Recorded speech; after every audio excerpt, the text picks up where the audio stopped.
The New Democrats have been shifting their message throughout the week, and it's not a subtle thing. It's now official. They are making a move to endgame messaging, making a pitch for a minority government, and they put a video out online. Just have a look at some of this.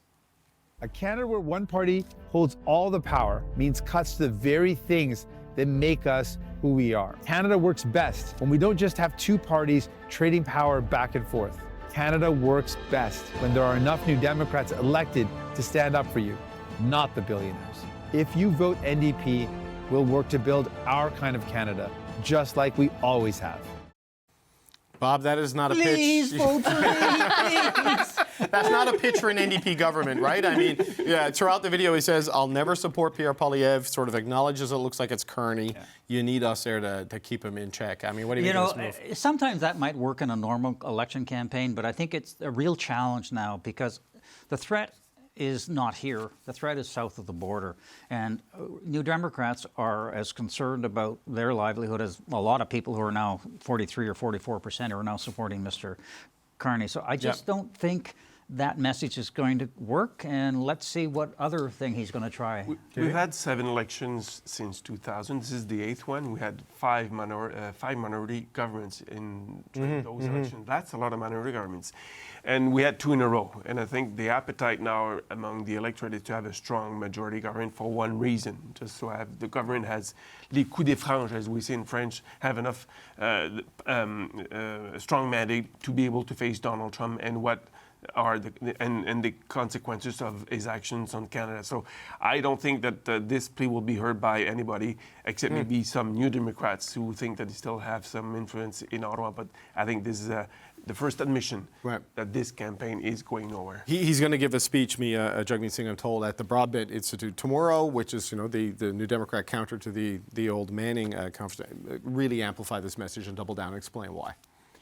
I mean, it's a little desperate. The NDP have had a very bad campaign. They came into it with terrible numbers, not all at their own doing. Part of it is circumstances. But this campaign has been low energy. It has been lacking in new ideas. And if the insistence for the NDP is that, well, vote for us and we will we'll hold them to account and it'll be like it was in the last Parliament. I don't know that anyone would suggest that the last Parliament was actually a good thing. It wasn't working. And Canadians right now, we need not just a strong mandate, we need a government that can actually be decisive and make decisions quickly to respond to what is happening outside. And that's the message he's coming up against. Right. He needs to make this pitch because right now the NDP, some polls are suggesting, could be wiped out almost entirely. They had 25 seats when Parliament was dissolved. Some are suggesting they could have less than 5. That is a desperate situation for this party, and that's why he's going to Broadbent tomorrow to make this pitch to say, like, it's sort of a last grasp strategy. JD, we going to see a video like that in French starring Mr. Blanchet? Because he's getting squeezed in Quebec much the same way, right? Like the numbers look rough for him. The same phenomena that is happening to the NDP is happening also to the Bloc Québécois. And for the Bloc Québécois, Mr. Blanchet's message is harder to pitch because Quebecers want a strong prime minister, and Mr. Blanchet is not applying to be prime minister of Canada. He can be because he's leading a separatist party. So he's trying to find some causes to ignite some support within the national Quebecers. But Quebecers, in drove are ready to vote for the Liberal Party, and that's astounding. That's a turn of events that I did not expect 6 weeks ago because they were ready to show the door to the Liberal Party, the Liberal government, even Justin Trudeau, and now Mr. Blanchet, who was maybe even hoping, measuring not the curtain at Stornoway, but expecting maybe to be able even to be the official opposition. Now this dream is gone. The vibe on Parliament Hill in the fall was very different than the vibe we're dealing with right now. And Bob, I wonder about this. Like, there's still a couple of weeks left in this whole thing, but the way the fundamentals of this campaign are playing out, you see the polling showing Mr. Poilievre's negatives being pretty bad. He's polling below the party right now. You hear from candidates that he's coming up the doors, especially with women voters. I mean, what would it take for this to pivot back? Because we didn't see it being here 60, 90 days ago. I mean, what would it take for it to flip back? But people were telling Pierre Poilievre a year ago, stop the nastiness. Stop being a partisan. Stop being an attack dog. You're the prime minister in waiting. Let somebody else be the mean person. And for a little bit, there was a little tiny bit of period where he tried to show a sense of humor, and he can be a very charming man. But he just kept reverting back to being very partisan.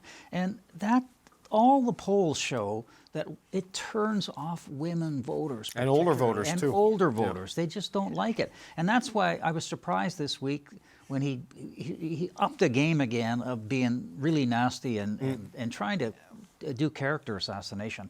I don't think that sells. Yeah. Not when you've got somebody south of the border who does that all the time. And not when you're bragging about crowd sizes and sort of demanding respect for the size of your crowds. I mean, there's no doubt those rallies are big, they're momentous for him, they're providing energy to the campaign. But there is one person who was very famous for bragging about crowd sizes south of the border, and that person is persona non grata in Canada. Well, look, in Canada, Preston Manning used to get very big crowd sizes as well. Did he ever form government? Yeah, Bernie Sanders is not the president of the United States, and he can pack a crowd, right? So it is what it is. But, I wonder, JD, Bob says, let somebody else be the attack dog. Who else is there in this Conservative campaign? Who's the finance minister in this government? Who would be the foreign affairs minister? Who would be the trade minister? I was going to raise that point at this precise moment. I think the strategy of the Conservative Party is at fault right now, because if Mr. Poilievre has failed to introduce which team would surround him to be able to govern Canada, it's been one-man show essentially so far for the Conservative Party. Whereas Mr. Carney, it takes time to introduce people around him, and also you've got other ministers who are up front and doing their businesses, like François Champagne, the Minister of Finance, or Mélanie Joly, which was at the NATO summit, or Dominique Leblanc, who's talking to Howard Lutnick. So where's the team behind Mr. Poilievre? Okay, we got to end it there, though I'd like to keep going, but they're going to take the show away in 24 seconds. So I want to thank Bob Fife, Mia Rabson, and Joël-Denis Bellavance. I am David Cochran. Thank you for watching Power and Politics.